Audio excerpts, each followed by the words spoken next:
fuck, I just got beer all over the pop filter. Fucking Christ. I've been gone for 2 weeks. Oh man, that's a rough start to the podcast. I just got beer. I switched it up. I had cans this time for beer, and I decided to do a little crack. And now I got fucking beer on my pop filter. God damn. I've been off for 2 weeks. I just want to say one of them was not my fault, and I'll get into it right after the intro. Let's do it.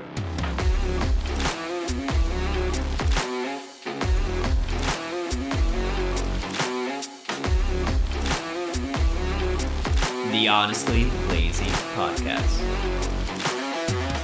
Hey, ladies and gentlemen, it's your boy Stick coming back at you with another new episode of the Honestly Lazy Podcast on YouTube and Spotify at the Honestly Lazy Podcast. Tape that shit up, and that shit will pop up anywhere that you listen or watch your podcast.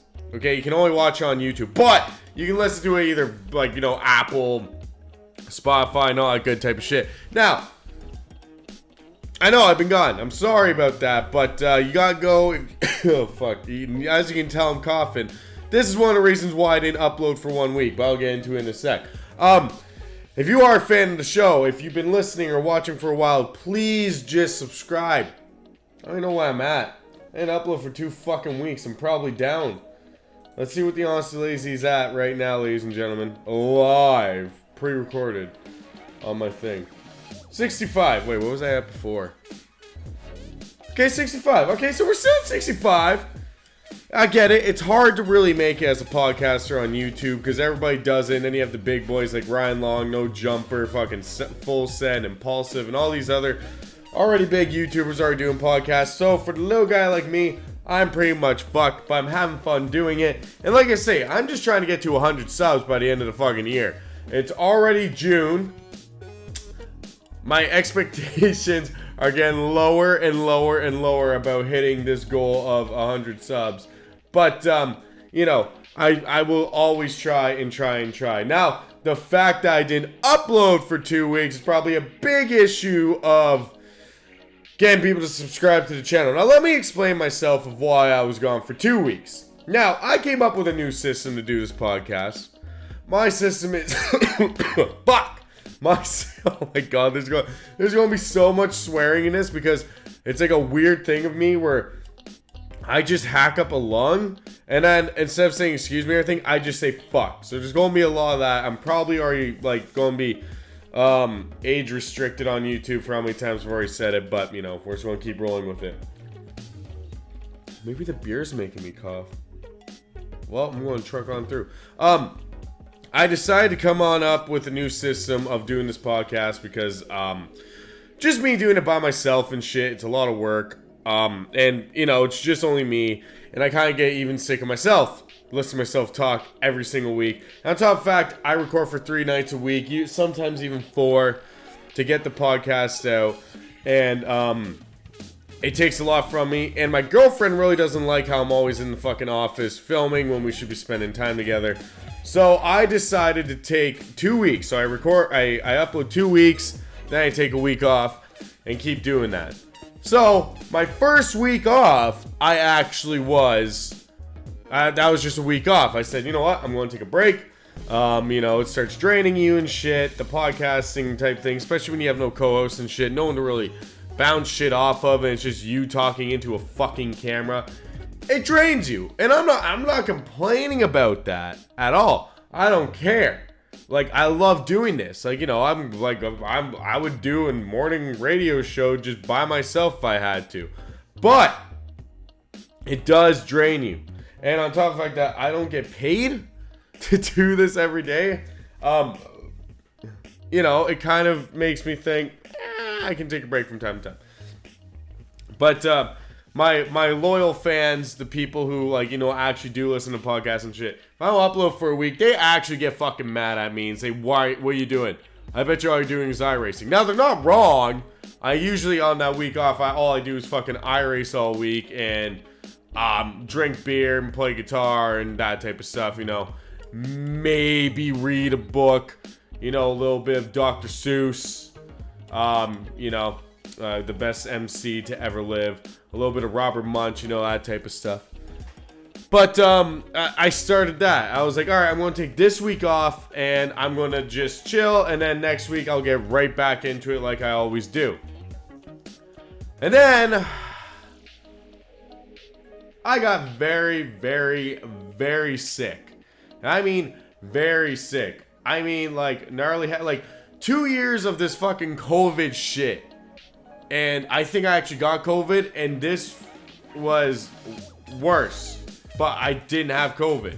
It was the weirdest fucking thing. So, let me kind of explain. The first week, it was just going to be my week off. I was just going to chill and do some, and just, you know, probably, which I didn't even get to. I was going to just find old clips of the podcast, start posting them on social media, because that's how you kind of got to get the podcast out.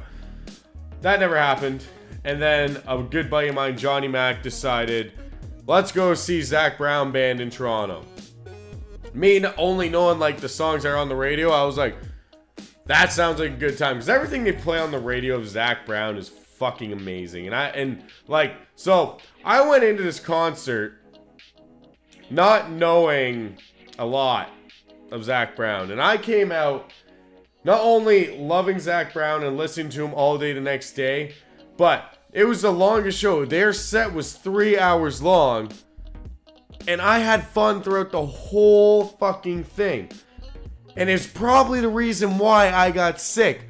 Because the Bud stage, the bathrooms and shit, holy shit. I went to the bathroom at one point. And it's like sheep to the fucking slaughterhouse, bro. It was like shoulder to shoulder packed. People breathing on you. I'm sure someone coughed on me. I'm probably ashing a cigarette in someone's fucking head and shit. Walking down these stairs because I was in the grass. But everything about the Zach Brown concert just went right for me. I don't know what it was, but this Friday night was definitely worth it. And it was definitely something I needed to do. It was a rough week at work for you, boy. And I wanted to let off some steam. And my girlfriend was actually out of town for the night. So I figured, fuck it, let's go to Zach Brown and drink beer.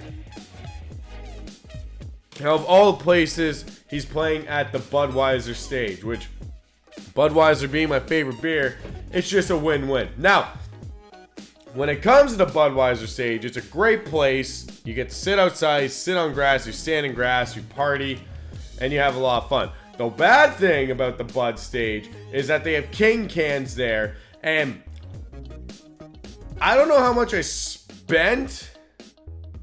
All I know is I was not happy with myself when rent came up. Actually, no, it was after rent, but it was like after I paid rent, so my bank account had a gnarly dent in it, and my dumb ass decided to go to Zach Brown and spend a big amount of money just getting drunk. Worth it? Obviously. It's always worth getting drunk. Like, getting drunk at a concert, I know those people are the fucking music goers. I only go for the music and stuff. That's fine. You do you. But I love getting shit-faced at a concert. It just makes everything better. It makes the people around you better. It makes the music sound better. Like, for fuck's sakes, bring Brian Johnson on from AC/DC, who probably can't sing anymore. If I'm drunk as fuck, he's going to sound amazing. But, I went to Zach Brown Band, and first of all, I drank all fucking day and then went to Zach Brown Band, where I drank even more than I should have, and let's just say that next day was fucked. I was driving home from my buddy's place, let me crush his place. I was driving home. I had to pull over on a side road and dry heave. And for some reason, I felt fucking bad. I didn't even puke. I just dry heaved. My gut's like, all right, you did your job. Now let's go home. It was really weird. And I got home. I think I slept until noon. My girlfriend was calling me on the car ride home. She's like, oh my God, you slept all day. I'm like, I fucking drank so much last night. You would have been proud. And the biggest thing about, I've never been in such a nice crowd, like people-wise. I was talking to everybody, and everybody was funny as fuck. I was known as the cigarette guy. I was giving out darts to fucking everybody, and everybody was pretty cool about it. Usually they would take a cigarette from me, and then they'd stay and shoot the shit with me for a bit. We had 3 hours, right? So, you know, you shoot the shit with people. There was you know, breaks in between sets where they just had a big fucking timer come up and it's like, oh yeah, you got 20 minutes and we'll fucking be back. And like everyone was shooting shit with me. There was one guy though, this Scottish boy, that was just a fucking tit to me. I didn't like him. I gave him a cigarette just to get away from me, but he just pulled up to me. He's like, you got the smoke. I can't do a Scottish accent, but he's like, you got a smoke? And I was like, what? He's like, you got a smoke? And I was like, yeah. And he was like, give me a cigarette. And I was like, what the fuck? I was like, first of all, you don't just like, give me a cigarette. Can I have one? I should have been like, yeah, fucking $5. I'll give you a smoke. He was a big boy though. I think he would have knocked my ass out. And he was like, I'm from Scotland. And I was like, all right, I'm from Canada. He's like, I don't know where you're from. I don't care. Give me a cigarette. So I gave him a cigarette. He just walked off. Didn't even fucking talk to me. It's like smoking etiquette. If you're going to steal someone's dart, at least have a little bit of conversation with them. Not just, I'm from Scotland. Thank you for cigarette and fuck off. Just a dick. This other guy I gave a cigarette to, though. He was funny. He was from Oakville. And I decided to give him a cigarette. And, his girlfriend was like 3 people ahead of us. I remember I could see him trying to hide this cigarette from her. And I was like, alright, well, if it's going to be like that and you're hiding that cigarette from her, I didn't give it to you. Because I am not, like, I have done that before where I've given to smoke someone and their fucking girlfriend fucking comes over and they yell at me, why'd you give him a smoke? I just met the guy fucking 5 minutes ago. I didn't know you, like, he fucking turns into a dick when he smokes cigarettes. I don't know. I didn't know he starts just swinging punches after he has a smoke. It just doesn't make sense. It's a cigarette. It's one cigarette, but whatever. She was 3 rows ahead, and he literally said, here's what he said. I said, if I give you this smoke, you cannot tell your girlfriend I gave you this smoke. Because if you're hiding from her, I don't want to deal with the aftermath. He's like, I wouldn't tell her, because if she found out, she'd probably kick your ass. And that fucking terrifies me. I don't care if the girl is in the skinniest frame. Every girl will beat the shit out of me. Because I will not swing back, right? And for fuck's sakes, man, the skinnier they are, the bonier their knuckles are, man. And they fuck you up. Alright? Or, you know what? Or they just slap the shit out of you. I literally mean they just bitch slap the fucking piss out of you. And it's not a good time. Because you can't hit them back. I mean, we've all seen those videos of the girls hitting guys, and then the guy like hit him like 40 times. Then the guy hits him once, and they're instantly call 911. He assaulted me. You know? Stupid. You shouldn't hit a girl. I'm not saying you should ever hit a girl, but you shouldn't hit a girl. Okay, I'm just saying what I'm saying. You know what I'm saying? And so yeah, I did Zach Brown Band, and my plan was to start shooting Monday. I was feeling alright Monday, but usually sometimes I take Mondays off. Like today I'm recording on Tuesday, like my first day actually recording. And by Tuesday I started feeling really fucking weird. Like that type of a sickness where you like it's just a gnarly ass head cold. Like I was hacking up a lung, I was sneezing. But I felt stoned. That's the way I always describe it. Like those head colds where you're so fucked up that your head doesn't even know what's going on and you just feel stoned all the time. And I actually got so sick that I actually called into work by Wednesday. Which, me as a worker, me as a person, I fucking hate calling into work. Because that means I lose a day of pay. And I like having money. I got shit to do. I got more concerts to go to. So, that I was fucking bedridden from Tuesday to Thursday. I went back to work Thursday and I went on Friday. And then Saturday, this past Saturday, I went and actually saw Glorious Sons for the 4th fucking time at Massey Hall. And it was a great time. But I'll get into that a little bit later. What I want to do later on in this episode is rank it. Because I've seen them 4 times in 4 different venues. I've seen them the first time at the Phoenix when Young Beauties and Fools came out. I saw them in between Young Beauties and Fools and while they were making War Against Everything at the Scotiabank Arena. And then I saw him in Kingston at the football stadium. I was at that show. And then I just saw him at Massey Hall. 4 different venues. Very different venues, by the way. And I'm going to rank them from best to worst. By the way, none of them were terrible. But there's always going to be a better time you saw him and a worse time you saw him. If I recommend it to anybody, always go see Glorious Sons because they're amazing. And they put on one hell of a show. And on top of the fact, if they say they're going to be on at 9 o'clock, those motherfuckers are walking on stage at 9 o'clock. They're never late. And I respect the shit out of that. But that's what I'm going to do later on in the episode. I have a few little things I'm also going to talk about. I really don't have a lot to talk about this week. I keep saying I want to do a live show and shit. And the more I think about it, I really think I'm going to actually start doing live shows. Like live radio type shows and shit. Just,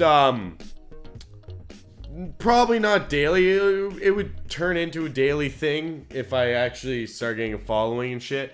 But, I mean, I used to do live shows on BoyStick all the time. And the more I keep thinking about doing a live show, the more excited I get. So I'll probably start doing live shows. I'm not sure if I'm going to do it on YouTube or Twitch. But I know I've said it a lot. But it's really going to start happening. It might even happen this weekend. I don't know. I got to see what I'm doing Friday. It would probably be Friday night, because that seems like the only night that makes sense, but you never know. Right after the episode comes out, I might just go live, fuck it. But I'm happy to be back. I can't believe I was fucking sick. It was worth getting sick for that concert, but I hate calling into work. But I'm back, and we're going to keep the show rolling. Yeah, that's what we're going to do. We're going to keep the show rolling. So let's keep it rolling. You know, I really do love TikTok, and I like, you know, it's something I can sit on for hours and really enjoy, because once you get the algorithm to a really good spot, it is some of the most entertaining shit you will ever see. I have mine set for like funny cat memes, people getting hurt, a lot of people getting hurt, people getting knocked out, and just savage jokes, which is right up my alley. But there's been a few, you know, TikTok will have the funny, edgy type shit that I like, and then it has the stupid fucking TikTok dancers that will block off a whole street, and if you honk your horn at them, they're like, you ruined my fucking TikTok. And they'll have people who are really trying to make a difference, or I'll have those people that'll have like 5 parts to a story that's fucking terrible, and it ends up being like complete and utter dog shit, and it was totally not worth fucking the whole 5 parts. You could have done it in 2 seconds. Oh, and those people are always like, please share the like so you see the part 2. Shut the fuck up. Just fuck off. Give me the part 2. Like, if I have to like just so I can get my part 2, you're not getting my like. It's fucking terrible. Like, if there's about to be a street fight, you say like if you want part 2. Obviously, I want fucking part 2 if I want to. Like, if a guy's about to get fucking knocked out. But there was this one guy that was like from Vine way back, and now he's on TikTok, and he's a very, very Canadian boy. What I mean by that is he's that simple Canadian type content that Letterkenny created. And when I first saw this guy's content, I thought Letterkenny knockoff. Now, I always gave him benefit of doubt. I was like, you know what? I don't think he really was intending to steal Letterkenny's content or anything like that, or trying to be Letterkenny. But the similarities are much alike. Now, if you don't know Letterkenny, it's a show that's on Crave TV that is like small town kids, but it's a specific way that they talk that's humorous, and they pulled off. And, you know, it's like almost like the next Trailer Park Boys. That's how much people love this. It's had spin-offs. I'm pretty sure it had an animated series for a little bit.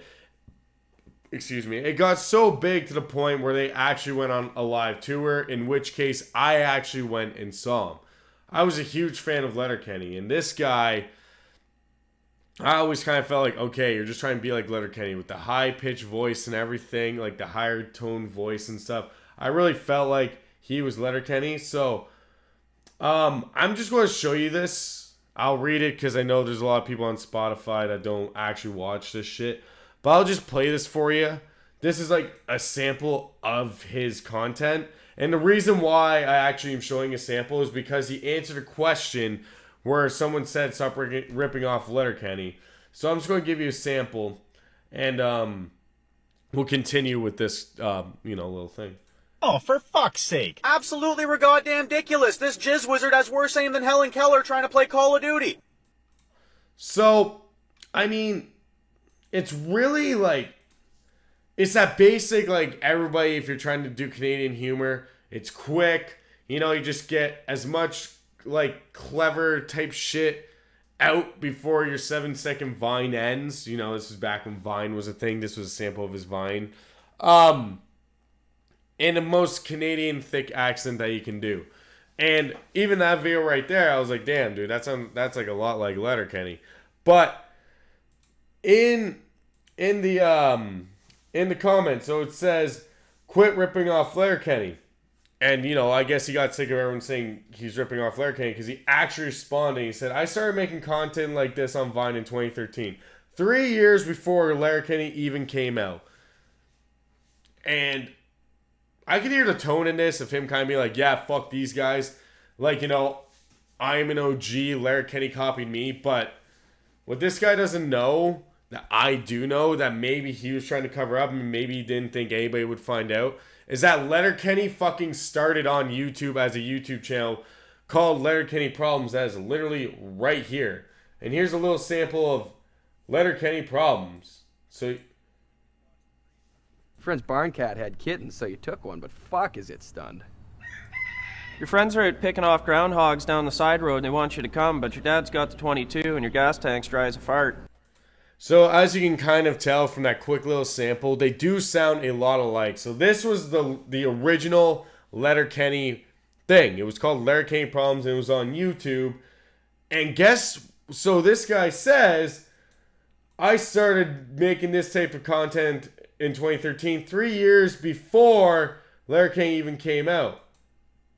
Well, it's funny because this video came out May 13th, 2013. You dumbass. You just fucking threw yourself underneath the bus for us. Now, I'm not saying he actually stole these guys' content or anything like that, or he stole their idea, or he stole their type of way of making content. I'm not saying that, but I just fucking shut you right the fuck down with literally just this one video where it's, guess what? 2013, Letterkenny was doing the exact same thing, and they were way bigger than you. Right now, this video has 5.9 million views on it, and I mean, these videos are what got him onto Crave TV and started doing a show that's now very successful. It was because of these YouTube videos that they got to where they are. And it's because of these YouTube videos, I got a feeling a lot of people thought they could do that straight up Canadian type content. Even me, man. I did a TikTok where I told people to stay inside, and I caught myself even doing that Canadian thick Letterkenny type accent. So I'm not really trying to throw this guy underneath the bus. I'm not trying to really be like I exposed you. I'm just saying you fucked yourself over when you gave a year, 2013, because anybody who actually watched Letterkenny from the get-go and knew it was from YouTube knew it came out in 2013. So you really didn't cover your ass. If anything, you look more like a copycat now than you did before. You should have just ignored this fucking comment and just kept making your fucking videos, because I'm pretty sure... Can I click? I don't know. Oh, here we go. I'm pretty sure you're doing fine. Yeah, he has 3.8 million followers. So it doesn't really matter if you're copying Letterkenny, because you're doing just fine on YouTube. But like, I can't even deal with them. But I just kind of exposed you. And I'm not saying that you stole Letterkenny. I'm going to make that 100% clear. I'm not saying that you stole it from him. Shouldn't have answered that comment, because you literally just fucked yourself, because I just showed the world that you and Letterkenny were coming out at the same time, and you getting this defensive saying I was doing it 3 years before Letterkenny, you just threw yourself underneath the bus. So, sorry, dude. Say that you were inspired by Leonard Kenny next time. Say maybe that, yeah, you know, we are kind of alike, but, you know, I do it my own simple way. But don't sit there and try to say, I did it before them because I just fucking proved you wrong. So go fuck yourself, bud. Bah! That was all jokes, though. I just wanted to flip you off. But, yeah. Proved you wrong. You know what? Just a little go fuck yourself.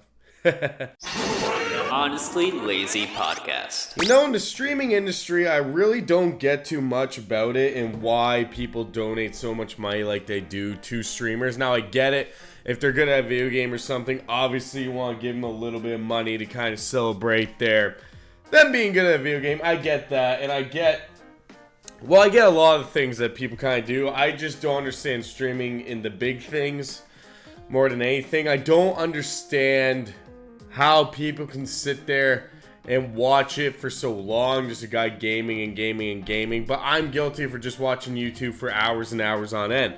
So I can't really talk. But when it comes to the streaming shit, there's a lot of things I don't really understand. And there's a bunch of shit that I really don't get how it's entertaining. The biggest thing for a long time was the in real life streamers who would just walk around the streets and just stream nonstop. People like Ice Poseidon, Hampton Brandon, shit like that. I knew people would watch like literally a full 8-hour stream straight.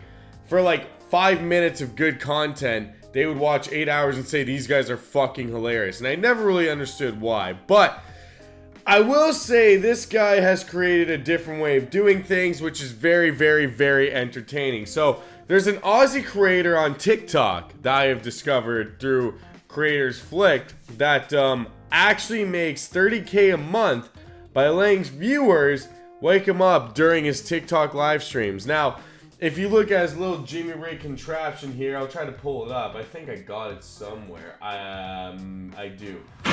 If you look at his Jimmy Ray contraption here, it really doesn't look like a good time. Give me 1 sec. I'm sorry. I'm being unprofessional. It really doesn't look like a good time. Nope. You have him, the man himself, literally... man, this looks really weird. Literally just trying to sleep. You have a big timer behind him. He has a blow-up doll. Well, not a blow-up doll. But he has a little guy that just pretty much makes his life hell. There's bubbles that go off, a big loud alarm, everything. And he lets people do this, just make his life hell. And he makes $30K a month doing it. Now, I respect the fuck out of this more than anything else, because there was a time that I would go on YouTube and I'd see these in real life streamers literally just be sleeping, doing absolutely nothing, just rolling around and snoring their asses off, and they would make a couple K doing it. If I looked it up on YouTube right now, actually, which I will, because this is honestly lazy, most money or sleep stream. Yeah, like literally, I'm looking at a guy right now, 4.K, this was streamed 2 days ago, 4.7K views, and all he did was sleep for an hour and a half. But I don't get it. I've honestly never gotten this type of thing where people sleep. Now, this is why I respect this man, because at least he's like, I'm not just going to let you donate money while I sleep and I'm just going to do nothing with it. I'm not going to do that. I'm going to work for my money. Now, working for your money is literally being tortured all fucking night while you're trying to sleep. I mean, you gotta do what you gotta do. Maybe he can't find a job in the real world, so he figured, fuck it, let people torture me, and maybe I'll be the next Mr. Beast. I mean, Mr. Beast started with just saying PewDiePie 100,000 or a million times in a row. Maybe he's just trying to work his way up to that by just starting with these sleep streams. But all I'm saying is, when it comes to the content creating, it's been hit and miss with me. But I mean, when it came to this guy and what he's doing, I just wanted to quickly talk about it. If you're going to do a sleep stream, this is how you make your money, and he's making $30K a month. And if you would have asked me to do this personally for $30K a month, I would have to be single because I live with my girlfriend. I'm pretty sure she would not want to be woken up every 2 seconds because somebody's donating to let bubbles come hit me in the face and a big loud noise go off and a big clock and a fucking wacky inflatable arm man hitting me in the face. Pretty sure she won't want to deal with that all night. So I'd have to be single. Would I do it? Probably not. I'd probably just try to be entertaining in a different way via podcast, radio show, or something like that. This guy has the balls to do it, and I just gotta say I respect the fuck out of you for doing it. That's all I'm saying. Alright, so like I said at the beginning of this episode, I was going to talk about all 4 times I've actually seen Glorious Sons, the best Kingston band besides Tragically Hip, and probably one of the best bands to come out of Canada in a very long time. Like I said, I've seen them 4 times in 4 very different type of environments, and I'm going to give my opinion, you know, to best to worst. So I saw him at the Phoenix in Toronto, Scotiabank in Toronto, then I saw him at Kingston at the Richmond Stadium, and then I saw him at Massey Hall this past weekend. So I was going to wait till I saw him 5 times to do this, but I just said fuck it. Fuck it. 4 is like an even type number and everything. Now, just so everybody knows, I'm not like a reviewer at all. I never have been honestly good at reviews. So, I mean, when it comes to this is just kind of me with my personal experiences with Glorious Sons. If you're looking for a professional review, I don't know, go on a professional website or something like this. This is Honestly Lazy. This is your boy Stick, just giving his opinions on shit, you know? So, like I said, I'm going to start from the worst and then go to the best show out of all 3 shows. Now, to really start this off, I honestly gotta say, this was a big shocker to me why this would be the worst set, but I'll go through kind of everything about it, and kind of explain myself as I'm going. I'm not sure how well of a job I'll do, but I'll do my best. So the worst show, and when let me stress this enough. When I say worst show, I don't mean it was actually a bad show and I didn't have fun. Every show I went to was a blast. And like I say, no matter where you go see Glorious Sons, it's a good time. This is more set list and vibes type deal. So the first and the worst show I ever saw Glorious Sons was actually in their hometown, Kingston, at the Rickard Stadium. There isn't too many reasons why this is the worst one, besides the fact that they just came out with their 3rd album, War Against Everything, which to me, I really felt like was a slower type album to the rock band I actually loved. Like, you know, I loved Young Beauty and Fools, and I loved the Union. Like, those 2 to me were like hard rocking. You know, you go to the show, you're head banging, you're singing every song, you're jumping around, you're having just a good old sweet time. And with the 3rd album, it came out like 2 weeks before the show, and I didn't really have much time to really listen to it. Now, I really it was more of like on me. I really should have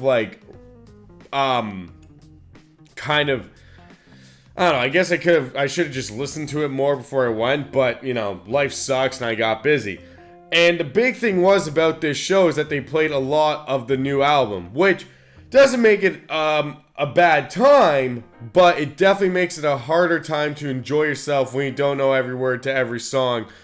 Especially when you know the band and you've seen them 3 times before this, or 2 times before this, and you were expecting more heavy, more rock and roll, and what you get is a more slower type vibe. But it is kind of cool seeing Glorious Sons in their small town. I recommend, if you ever have a chance, they come to Kingston, go, because we went there early in the morning and we made a whole fucking day of it. I mean, like, every bar we went to, because, like, you know, Kingston's also university town, so there's fucking college kids everywhere.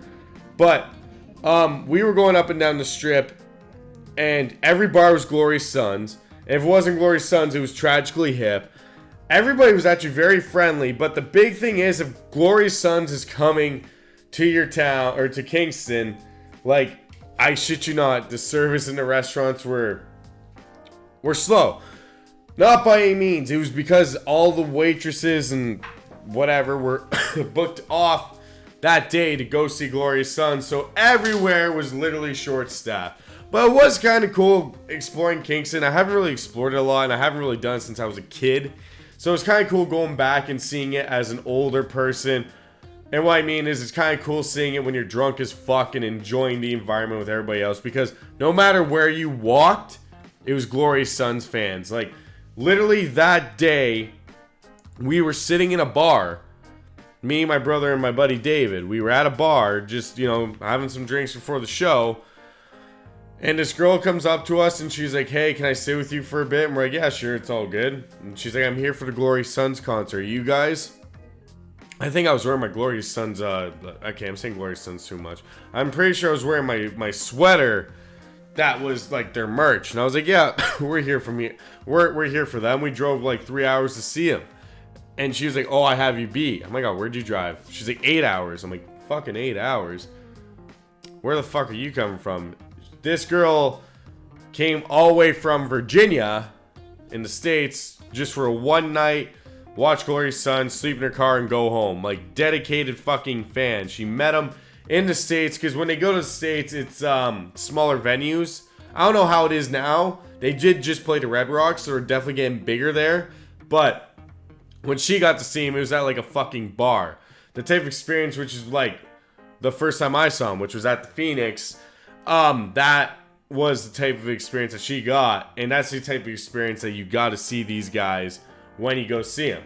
But as we go back, as I said, they played a lot of their new album. Oh yeah, sorry, I'm screwing up. So she came all the way from West Virginia. She hung out with us for the whole night.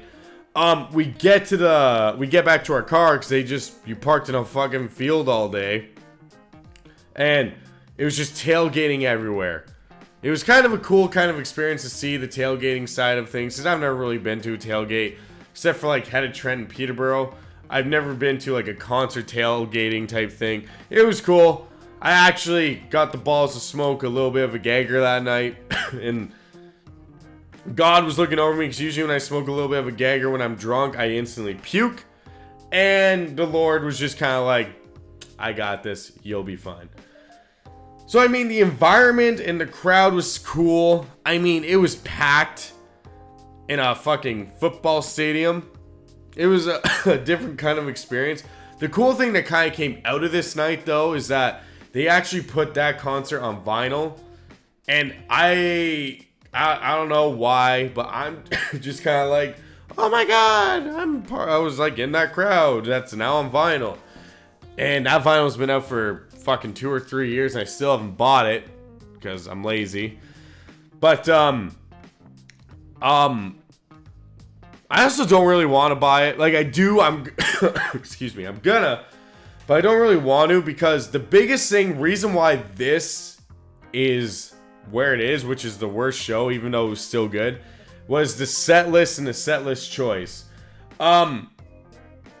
This show was all over the place. Like, it started with Panic Attack. Songs like starts with like heavy hitters like Panic Attack, Wild Eyes, and White Noise. A Funny Thing Happened, like Mama, My Poor Heart. But as the show kept going and going, it would have its really highs, and then it'd just be fucking down. Like, crash. Like, literally, slow song. Like, prime example is the Union in the encore. So Union, if you don't know that song, is a very fucking hype song. Makes you dance. Excuse me, I keep coughing. Makes you fucking jam out and shit. And literally, they did that, and then they did Shapeless Art, Pink Motel, and Amigos, which are all piano songs, and they're slow as fuck. You cannot put that hype of a song. And that was the worst part. Like, this, like, for the encore, it was all slow songs. That was the most hyped song, and it was all slow. Still had a great time, and still met a lot of people and had a good time in the crowd. But actually enjoying the show, for a hometown show, I expect, like, all out fucking rock and roll music. Let's send it. Let's have some fun. And I really felt like they were just trying to feel out the new album with in a set, and it honestly didn't work out for them, and it sucks because it was my first time seeing them in Kingston. But when they go back, they've been back a couple times, but I haven't been able to go see them. When they come back, I'll definitely go see them again and give them another shot. I'm hoping my 5th time seeing them is back in Kingston, but you never know. I mean, they are going to Muskoka. I'd love to see him there. I would love to see him in so many different type of venues. I'd love to see him in the States. I'd love to see him at the Red Rocks. I'd fucking fly to London. They open up for the Rolling Stones. I'd fly out there to see them and then see the Rolling Stones. They even open up for the Rolling Stones when the Rolling Stones came to Barrie. So, you know, there's different type of ways I really want to see him, but pretty much I've seen him as the headliner every single time, which is, it's good. So moving on, and I mean, this was hard. Literally, I knew Kingston was going to be the last, last. But between the next 3, it was a real challenge to really pick because I had a good time in all of them. But the main thing is, like, when it comes to these, is the set list. Mostly, honestly. And Massey Hall is the next one. Now, I'm not saying anything bad about this show. I had a blast, and this is the only show I went to where I was fucking sober. And I had an amazing time. My girlfriend really did treat me out and really, like, you know, made a good night for me with my favorite band. And the only problem with this is, the reason why it's 3rd is just because some of the songs, you know? Like Pink Motel back in there. They played their newest songs, like Hold Steady and Daylight. Not really my thing. Not really, like, and it's literally those little things that will change everything for me. Now, Massey Hall itself, since they did the upgrade to it, is fucking amazing. And I was in the pit, and they just posted today, actually, the crowd, the show I was at, and they were singing Sawed Off Shotgun, and you can see me in the crowd. I was that close to them. But when it comes to the pit itself, no matter where you are in the pit, you can see the stage perfectly. Like, nobody's blocking your view. There was a few weird things about this show. Well, not really. The biggest weird thing was the crowd itself. I didn't notice anything really, but my girlfriend said there was some people next to her that were, I guess, being bitches. And she was worried they were going to judge her if she didn't know, like, if she didn't sing every word to every song and shit. Excuse me. Which is fine. I get it. And she didn't really sing, but she still had a good time. And I met a couple people who were saying that the crowd was really not to their liking either. They were not respecting their personal space and stuff, which, to me, okay, personal space, but you are in a general admission show. But, you know, to each their own. And I mean, I've been in general admission before where I had space to do my thing. The people that were around me were good. A girl kept hitting me in the back with her purse. I can't count how many times she said sorry to me. There was a guy, like, somebody decided to crowd surf. Wasn't a big fan of that. Because, like, when it comes to crowd surfing, there has to be more than one motherfucker doing it. If you're the only person, it's kind of lame. And they tried. Maybe they were trying to start a trend or something. It didn't work out. I watched a girl literally get hit in the back of the head with her shoe. And they came towards me, and I was like, ugh. I was being lazy. Luckily she didn't, like, I didn't have to actually lift her up and keep her moving. I was just kind of like, yeah, no. She was put down before I got there.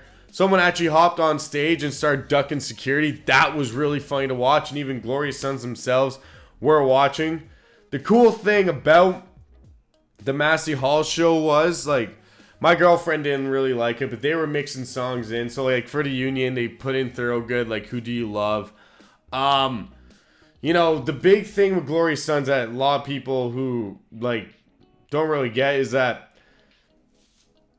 they will stretch out songs, which is, like, to me, I love it. But to some, it's like, okay, the song needs to fucking end. There's a few times, even at this show, where I was like, okay, the song can fucking end now, and they kept going. But,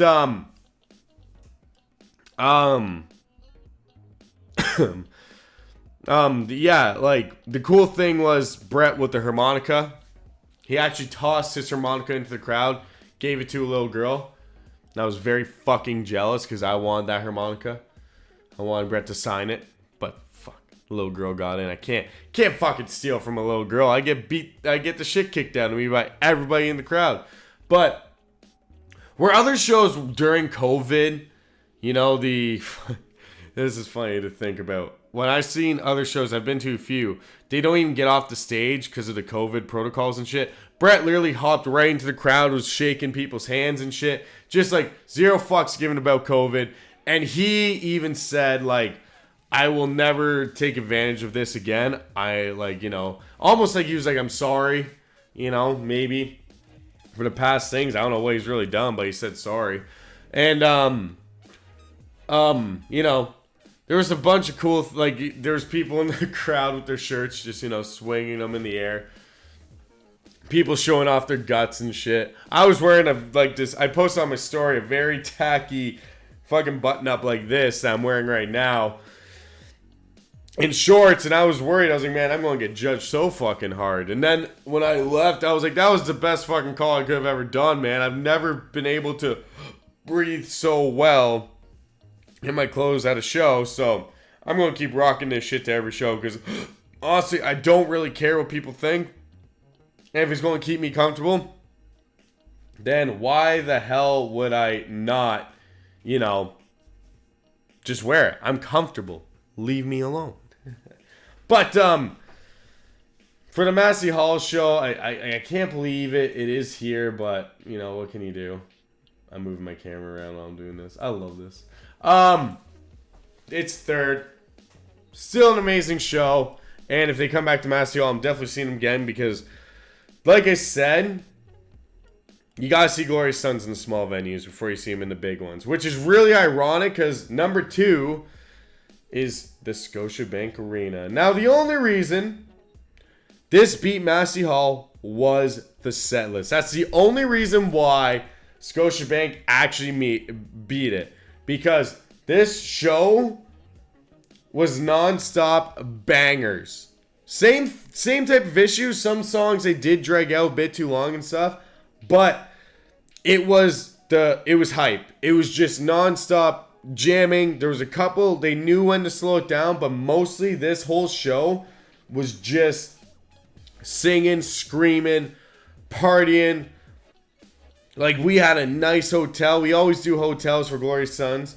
We had a nice hotel. We made such a good night out of it. And it was the first time my buddy David actually saw Glorious Sons. And I remember, so they opened up with White Noise, and then they went to Sawed Off Shotgun. And after Sawed Off Shotgun, David was like, already like, oh my god, this is amazing. My brother's like, dude, that's only 2 songs. And I mean, the beginning of this set list, just fucking bangers. White Noise, Sawed Off Shotgun, Godless, Graceless, and Young, The Union, Mama, Poor Heart, Josie, So Much Love to Give. Like 8 songs right there. I forget My Baby Come Back. I don't really remember that one. Shapeless Art. Something on a Sunday. See, Something on a Sunday everybody loves because it's about God doing cocaine and shit. But I'm not a big fan of that song. The big song, I remember this, was Heavy. They dragged that song out way too fucking long. But what can you do? Ruby, one of my favorite songs. I love Ruby. Everything's Alright. And into the encore, if there was one song I ever wanted to see live by Glorious Sons, it was Gordy. Because Gordy was the song that introduced me to Glorious Sons. When Gord Downey got brain cancer from Tragically Hip, the radio stations played Gordy on the radio for a tribute to Gord Downey himself. And that's what got me introduced to it. And I realized, fuck, they won't play the song a lot. Especially because Gord Downey passed away. I figured they would play it at the Phoenix, but they never did. And that was the year Gord Downey actually did pass away. But luckily, I got to hear One Church Town, which is another one that they only play live, that I absolutely love. But right afterwards, they did Gordy. They did a few other things. They did Gimme that, like, this was the tour where they first did the cover. No, maybe it wasn't, but this was a show where I first heard Gimme Shelter, or was it the Phoenix? I think it was actually the Phoenix. It was the Phoenix. So the first time This is the second time I heard Give Me Shelter, so I expected everything that was going to happen. But the reason why this is number 2 was the set list. The crowd was awesome. Met some new people. Had a good crowd around me. Actually, a guy in this crowd, I was smoking a cigarette, and he saved me from getting kicked out from security. Also, it was kind of cool sitting, like, being where the Leafs actually play. We were on the ice. Obviously, they had tarps over it, or we'd be eating shit, or, like, mats. That was kind of a cool experience, being on the floor where the Leafs play their hockey and where the Raptors play NBA. But the crowd was great. I had a lot of fun. And it's definitely number 2. But number 1, by the way, I gotta say, 2. I forgot to say this part for everything. For openers, I miss the Beaches because I'm not a fan of their music for the Scotiabank. But JJ Wilder and Grandson. So I saw JJ Wilder at their last show at Massey Hall. She opened for him.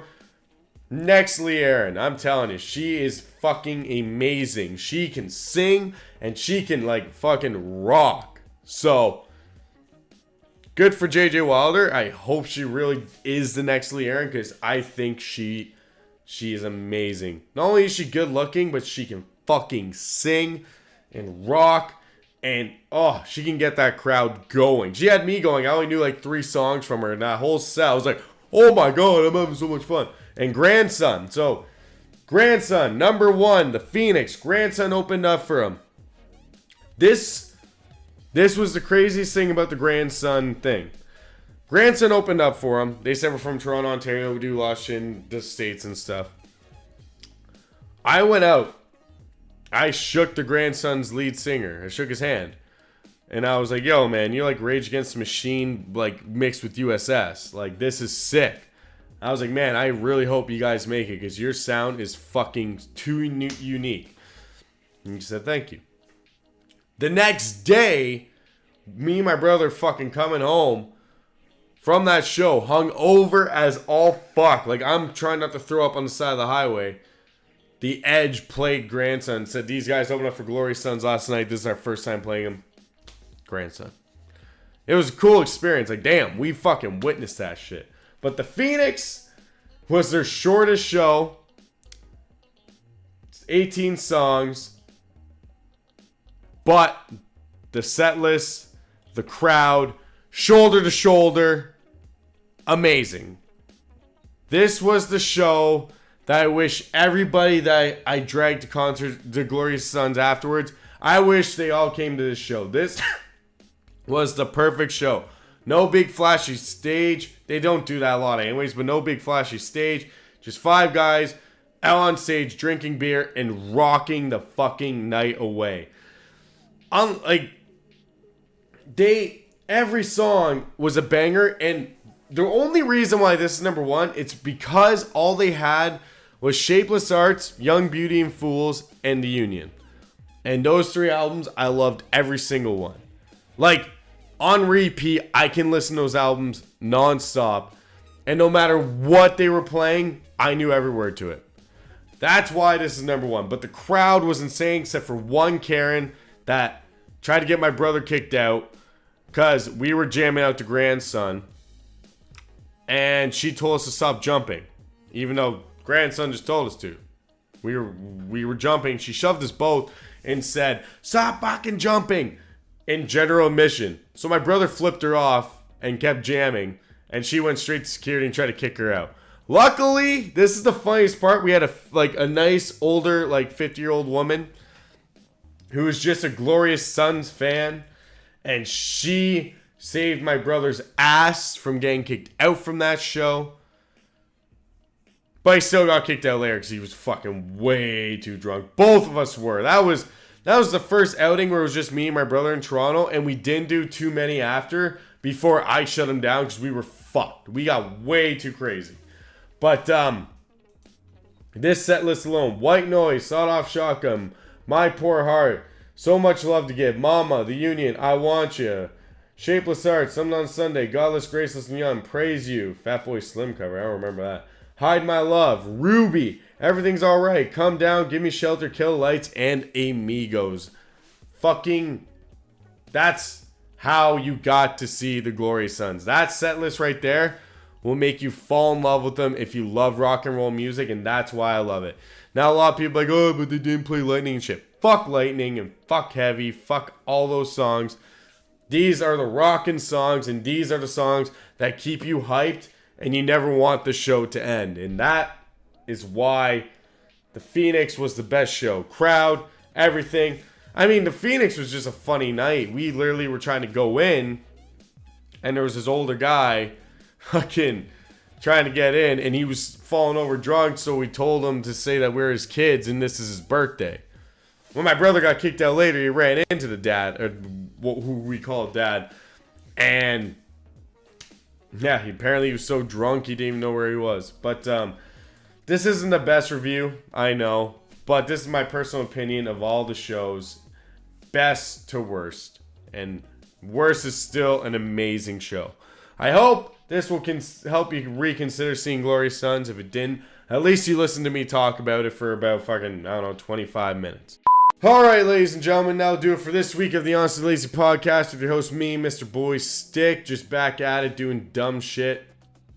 Back after the 2-week hiatus. 1 week was not my fault. Feels good to be back. If you like this shit, leave a like, subscribe, follow me on social media, keep me in the loop, I can keep you in the loop. I'll start posting on Twitter. I'll type whatever's on my fucking brain. I'll just type it out for all you good folks. I'll do whatever. I'm just happy to be back. I've been itching to get behind this fucking microphone again. I will really try to get back onto this for next week. If there's shit to talk about, I hope there is. Right now, this was just a quick episode. I honestly didn't know what I was going to talk about, but we got through it. So I hope you guys enjoyed this episode of the podcast. I'll let you know when I'm going live, and I'll see you then. I'll see you next time, guys. I'm sweating fucking balls in this office, man. I got no fans or anything. It's hot as shit. I'm sweating my balls off for you guys to make entertaining content. I'm gonna go and be cool, I guess. I'm gonna go sit by a fan and